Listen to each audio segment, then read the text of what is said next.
Осечка.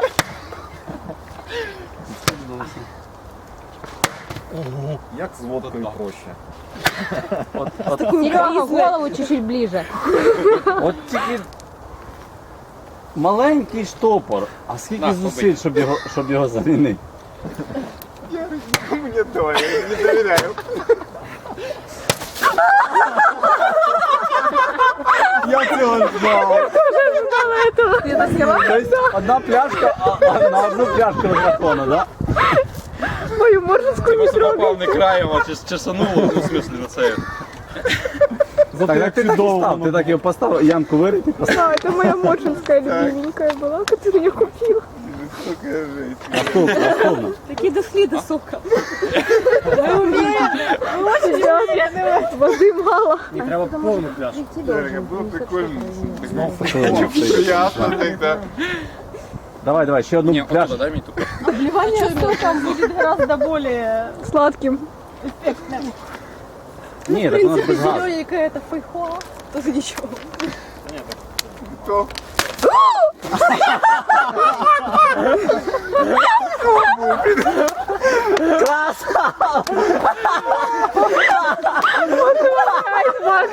Це сняли.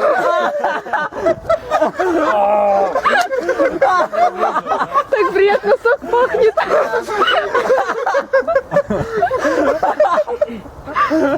Прикольно.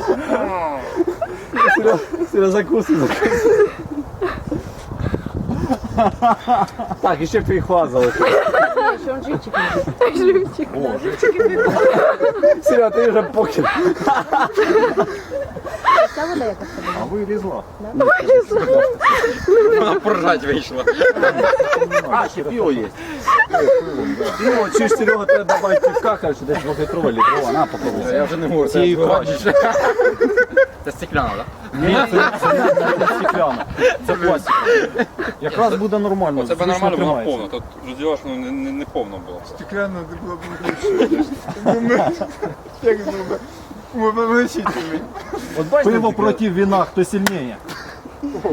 Пиво, beer vs wine. Я думаю, что пиво не выдержит, там газа много. Так, етикетку Ярослав вже збили. Оп. Так что скоро пойдет за моршинской.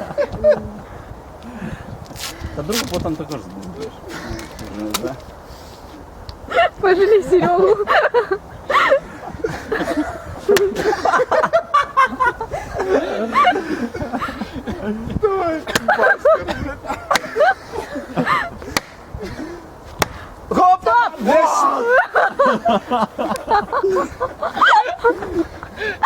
Що за проводником займаєтесь? Пічна якась пляшка.